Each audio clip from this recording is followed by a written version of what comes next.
No Claire, mitä haluaisit leikkiä tällä kertaa? Jotain, joka loppuu onnellisesti niin kuin aina. Aina? Kaikkihan loppuu aina onnellisesti, äiti. Claire, haluan sinun tietää yhden asian. No. Vaikka kuinka toivoisit, kaikki ei lopu aina onnellisesti. Mutta kyllähän kaikki loppuu. Joskus pitkän ajan päästä, keskeltä valoa, hiipii pieni varjo, joka tuhoaa koko maailman. Ja syntyy varjojen aika. Tunti on nyt päättynyt. Kaikki, tulkaa aulaan tapaamaan. Ja vielä ilmoitusasiaa. Elisabeth jää tänne sitten 8,5 tunniksi jälki-istuntoon. Anteeksi, mitä? Mut valveillaoloaikahan varmaan loppuu, koska meidän koulu on varmaan niin sairaan pitkään. Saat sitten lisää jälki-istuntoa. No, mutta se siitä. Onneksi on vielä hetki ennen kuin meidän pitää mennä sinne vitsin aulaan. Mitäköhän se meille tällä kertaa väsäilee? Varmaan jotain tutustumiskierrosta tai jotain muuta. Tosi yllättävää. Mut eiköhän me pitäisi alkaa ihan just mennä sinne päin. No en mä nyt tiedä, se sano kohta, joka meinaa... No en mä oikein tiedä. Tyypit, mitä te täällä vielä lorvitte? Miten niin lorvitaan? Meillähän on joku tauko vielä tässä välissä.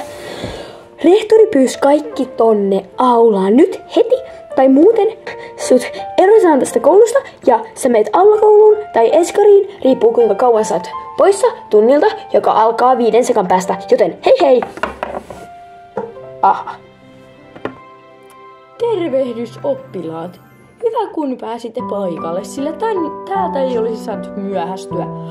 Jaamme teidät nyt ryhmiin tutustumiskierrosta varten. Ja ne ei ole teidän omat ryhmät, vaan yhdet toiset ryhmät. Ja jos joku ryhmästä mokaa, niin kaikki mokaa ja joutuu ala-asteelle. Tai esikouluun. Tai jopa viskariin. Ja ihan tiedoksi näissä ryhmissä tehdään muitakin töitä, eli teidän kannattaa tutustua. Ja tehän muuten tutustutte. No mutta, täällä on muuten se voimanlähde, johon kukaan ei saa koskea. Ja siihen huoneeseenhan te ette mene. Matikan opettaja, nyt hiljaa. Jos ei se 3. tyyppi ala heti painua tänne ja vähän äkkiä, niin mä lähden yksin tutkimaan paikkoja. Samat sanat kuule. Te taidettekin olla heine mun ryhmän jäsenet. Joo. Tai no, ajattelin vähän, kun täällä salissa ei ole enää ketään muutakaan. Joo. No, mihin lähdetteis ekana? Oisko vaikka ruokalaan? Se voisi olla ihan hyvä tietää, missä se on. Mä kyllä ajattelin käydä sen kaikista turhimman asian tässä ensimmäisenä. Elikkäs sen ihme voimanlähteen. Mut ei sinne saa mennä. No mua ei kiinnostakaan. Mä oon jo monta tuntia jälkässä. Joten mä lähdenkin tästä. Mä kyllä lähden perään. Ja te jätätte mut tänne seisomaan. Eiks mennyt jonnekin tänne päin? Miksi koulun käytävien pitää olla noin mutkikkaita? Joku on tehnyt selväksi, ettei tonne saa mennä.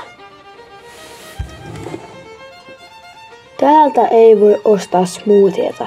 Kuka silleen olettais? Ei pääsyä asiallisille. Varing? Eiku siis warning? Eiku varni... Ihan sama. Älä mene tästä. Ai niin, varabiojäte on oven takana suoraan vasemmalla. Huom, ai niin on kirjoitettu yhteen. T-reksi. XL. Ei jäädä tähän enempää aikaa. Me vaan hukataan aikaa tässä. Eiköhän lähdetä.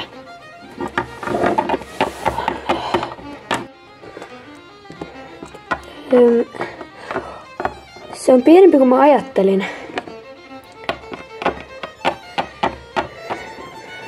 En mäkään sitä kyllä ajatellut miksikään pikkukiveksi. Miten se kaikki voima on saatu tuohon pieneen kiveen? Kysy vaikka rehtorilta. En mä voi, mä joutuisin viskariin. No, toi on kyllä ihan totta. Mut Elisabeth ei taida olla täällä, joten meidän kannattaa häipyä aika äkkiä täältä. Toi on muuten totta. Mä arvasin, että te tuutte tänne. Te valehtelitte mulle. Te sanoitte, että te menette ruokalaan. Mut niinhän me oltiin menossa. Sä itse sanoit, että sä tuut tänne. Oikeesti? Sä valehtelit meille. Mitä te selitätte? Oikeesti. Toi on tosi törkeetä. Sä tässä oot törkeä. Te kaikki! Nyt! Rehtorin puhutteluun. Mut Elisabeth Tänne! Mitä jos mä... Joudutte kaikki viskariin, tulkaa! Ette olisi saaneet olla siellä. Siis kyllä mä tiedän. Joudutte päiväkotiin. Mut siinähän Luki ei pääsyä asiallisille ja me oltiin asiattomia. Ai, lukiko siinä noin? Mä luulin, että ne oli vaan aakkosia. Sinä menet lukukoulutuksen, te kaksi pääsette pälkähästä. Okei, voimme häipyä? Voitte. Onks kaikki hyvin? Mä luulin, että sulle käy huonosti, kun olit niin pitkään poissa. Etkä muuten mennyt sinne voimahuoneeseen. No mitäpä luulet? Mä en voi päätellä tosta mitään. No mä menin, koska Elisabeth väitti, että se meni sinne, mut sit se ei mennytkään ja sitten mä pääsin pälkähästä. Älä anna Isabelin kuolla tästä. Siis mitä tapahtui? Älä huoli, Rex ei oo suuttunut. No parempi. Ja et ensi kerralla mene sinne. Joo, Claire varmasti osaa puhua. Ja se varmasti tietää, että teki väärin. Ja mä en oo pentu. Joo, mutta Isabel, kaikki on hyvin. No parempi on olla.